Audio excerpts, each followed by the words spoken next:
नमस्कार, मेरा नाम शिवम मिश्रा है और आज हम लोग बहुत ही ज़रूरी विषय पे थोड़ी सी टिप्पणी करेंगे, थोड़े से विचार रखेंगे और योग इन चीज़ों में किस प्रकार सहायता कर सकता है, इस विषय पे हम अपने उद्बोधन के माध्यम से इस पूरे तथ्य का प्रकाश अर्पण करेंगे।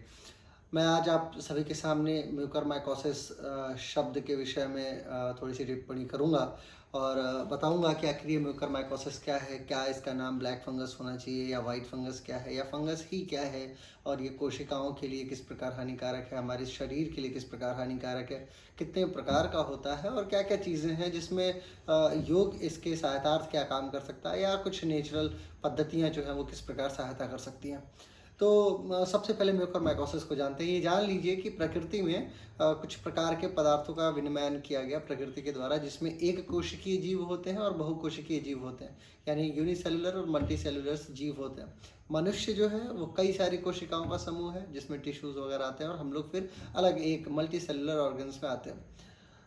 हमारे जो जीव विज्ञानी हैं, इन लोगों ने पूरे जंतु समूह को 5 मेजर हिस्सों में बांटा था, जिसमें से एक हिस्सा जो है यूनिसेलुलर्स का भी आता है और वहीं पे एक हिस्सा फंगस का भी आता है।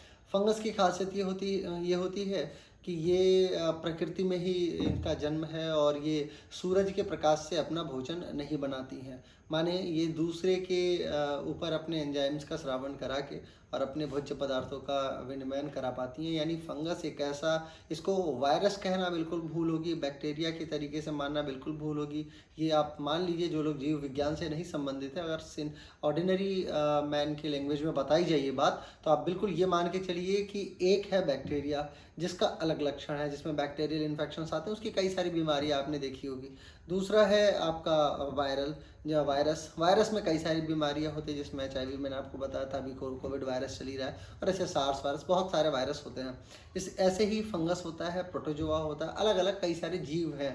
तो फंगस की खासियत क्या है? अच्छा, फंगस भी, सारे फंगस बीमारी का कारण नहीं बनते हैं, ये बात याद रखिए। जैसे आपने कुकुरमुत्ते की सब्जी खाई होगी, ये भी एक फंगस का बहुत अच्छा उदाहरण है। फंगस जो है वो एक ऐसे फॉर्मेट में जो आपके लिए हेल्दी है। आपको बताऊं, 1940 के पहले जब मुझे याद है कि बहुत सारे ऐसे शोध पत्र प्रकाशित हुए हैं जिसमें ये बात कही गई है कि 1940 के पहले एंटी बैक्टीरियल डिसऑर्डर्स के लिए फंगस के द्वारा दवाई बनाई जाती थी। तो फंगस का बहुत सारा सकारात्मक यूज़ भी है, लेकिन जब नकारात्मक यूज़ के तौर पे देखा जाए तो ये फंगस आपके लिए ख़तरनाक भी हो जाता है, क्योंकि जो आपके हाथ पे दाद होती है, जो खुजली होती है, ये सब फंगल इन्फेक्शन का एक अच्छा उदाहरण है। अब बात करते हैं कि आखिर ये बहुकोशिकीय जीव और एक कोशिकीय जीवों में अंतर क्या होता है।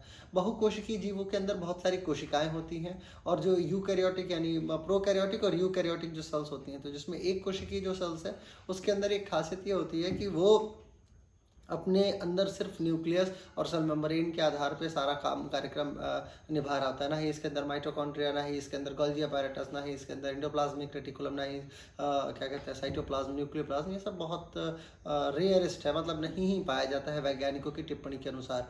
तो जो मेम्ब्रेन होती है, ये मेम्ब्रेन, अच्छा, इसके अंदर मेम्ब्रेन के अंदर भी, हम लोगों के मेम्ब्रेन के अंदर तो कई सारी चीज़ें हैं, जिसमें कार्ब्स है, लिपिड्स है, प्रोटीन्स है, स्टेरॉल्स इत्यादि पाए जाते हैं, लेकिन इनके अंदर सिर्फ स्टेरॉल पाया जाता है और एक आध एलिमेंट जिसमें क्या कहते हैं स्टार्च वगैरह को भी देखा जाता है। तो फंगल इन्फेक्शंस के लिए आप किसी दवा के माध्यम से यदि आप सोचते हैं कि उसको ठीक कर पाते हैं, या वाटर सैनिटाइजेशंस के द्वारा ठीक कर पाते हैं, या सैनिटाइजर के द्वारा ठीक कर पाते हैं, हाथ धो के ठीक कर पाते हैं, तो ये सारी चीज़ें आपके लिए खतरनाक होगी। क्यों?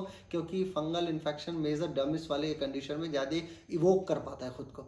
तो अब अगर हम देखें तो कि क्या सिर्फ वो आपके स्किन के लिए ख़तरनाक है, तो ऐसा नहीं है। अगर देखा जाए म्यूकरमाइकोसिस को, पहले इसका नाम और भी था, जाइगोमाइकोसिस या जैगिटोमाइकोसिस, इस तरीके से इसका नाम लिया जाता था। एक्चुअली फंगस को कई हिस्सों में बांटा गया है, जिसमें से एक हिस्सा है म्यूकरमाइकोसिस, और ब्लैक फंगस जो मीडिया ने नाम दे रखा है, ये इसका नाम नहीं है।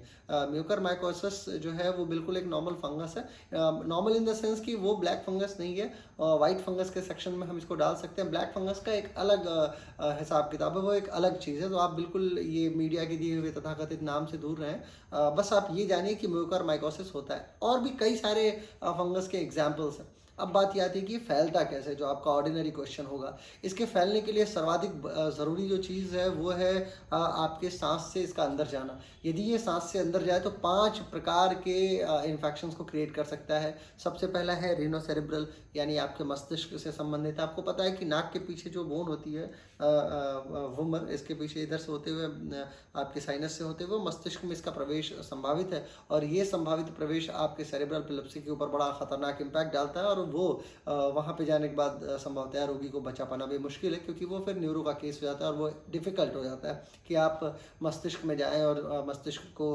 क्लीन करें फंगल इन्फेक्शन से। दूसरी कंडीशन में ये पल्मोनरी डिसऑर्डर्स के तौर पे क्रिएट होता है, आपके चेस्ट में इसका इन्फेक्शन देखने को मिलता है। आप जैसे वायरल में अभी आप कोविड में देख रहे थे कि बहुत सारी खांसी ये आ रही थी, इसमें सांस आना ही बहुत स्लो हो जाती है। जब आप डीप इनहेल करते तो सांस पूरी सांस नहीं भर पाती, क्यों? क्योंकि वो पूरा एरिया भरा पड़ा है। अब इसके अलावा अगर हम दूसरे की बात करें तो तीसरा जो लेवल है वो है इंटेस्टाइनल डिसऑर्डर, जिसमें इंटेस्टाइन के अंदर में फंगल इन्फेक्शन हो जाता है, तो व्यक्ति का पेट साफ नहीं होता है और फिर खाना पचता नहीं है, हमेशा लिक्विड स्टूल पास हो रहा होता है, कई बार स्टूल ही पास नहीं होता है, वो अंदर एक जालिका सी बनती चली जाती है, क्योंकि फंगस का ये एक खास तरीका है। इसके अलावा आपके स्किन यानी डर्मिस में भी हो सकती है। तो ये 4-5 मेजर प्रकार हैं। डर्मिस के ऊपर होती है तो बहुत सारी आपको पता है रेडनेस और बहुत ईचिंग टाइप का एरिया जनरेट हो जाता है, जिससे खाज और खुजली में होती है। सेम उस कंडीशंस में थोड़ा सा उसमें एडवांस कंडीशन और जोड़ के देखा जाए तो म्यूकोरमाइकोसिस को हम लोग फाइंड कर सकते हैं। अब किसको होता है? सर्वाधिक कठिन जो है वो इम्यूनिटी सिस्टम जिसका कमज़ोर हो चुका है इस समय। आप एक बात जान लीजिए कि कोरोना वायरस की कोई दवा तो थी नहीं, तो आप लेकिन आप ठीक हुए हैं। आप ठीक हुए कैसे ठीक हुए? क्योंकि आपने सर्दी खांसी जो आपको हो रही थी उसको आपने दवाओं के माध्यम से ठीक कर लिया। आपको बुखार हो रहा था, आपने उसके लिए पैरासीटामोल खा के ठीक कर लिया। आपके शरीर में दर्द हो रहा था, आपने पेन किलर खा के ठीक कर लिया।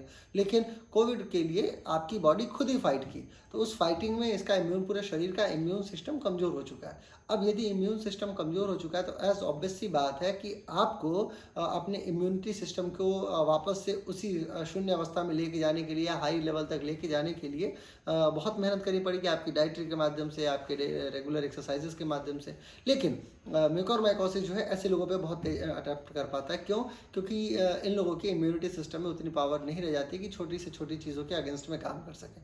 अच्छा, एक बात और, फंगस की खास बात यह है कि ये इन्वायरमेंट में रहता है। इन्वायरमेंट इन द सेंस कि यदि जैसे कहीं गोबर वगैरह है या फिर कहीं खाद जैसी संरचना है जहाँ पे कुकुरमुत्ता वगैरह उग सकते हैं, आप देखे होंगे ऐसी ज़मीनें जो हैं या पर्यावरण में जो घासें हैं, कुछ घास के ऊपर भी रह सकता है, तो ये फ्रीली रह सकता है। ये एंजाइम्स जो है ये दूसरे क्या कहते हैं जीवों के साथ में मिलकर क्रिया कर सकता है। तो यानी यदि आपके पास कुत्ते हैं, आपके पास आपका जानवर है और वो उसके साथ आप बाहर जा रहे हो या बहुत ज़्यादा घूम रहे हो, तो इससे थोड़ा सा अवॉइड करना भी मेरे हिसाब से अब बेटर होगा। हर अवांछनीय चीज़ों को छूना, प्राकृतिक चीज़ों को बेसिकली अगर आप जैसे सब्जी वगैरह लेके आते हैं तो उसको भी, उससे भी थोड़े समय तक रखें, उसे वॉश कीजिए अच्छे तरीके से, ताकि ये जो संभावनाएं हैं एटलीस्ट वो समाप्त हों। अब बात आती है कि आखिर ये जो म्यूकरमाइकोसिस है इससे योग क्या कर सकता है। एक बात जान लीजिए कि इम्यूनिटी सिस्टम पे ये इम्पैक्ट डाल रहा है म्यूकरमाइकोसिस, तो हम लोग सबसे पहले इम्यूनिटी सिस्टम को बूस्टअप करने वाली चीज़ों को आपको कराते हैं। यानी आप के कुछ प्राणायाम, आपके कुछ आसन ऐसे हैं जो आपको लगातार आपके ब्लड फ्लो को इम्प्रूव रखते हैं, और ब्लड फ्लो इम्प्रूव है यानी आपके पूरे RBCs WBCs की क्रियाविधि सामान्य से तीव्र चल रही हैं, तो हम आपके ब्लड पे काम करने की कोशिश करते हैं। ये पूरा पैटर्न जो है वो एक डिज़ाइन पैटर्न होता है। आप इसमें बहुत सारा प्राणायाम करते हैं, बहुत सारा मेडिटेशन करते हैं, बहुत सारी धारणा, ध्यान और तमाम चीज़ें करते हैं इस माध्यम से।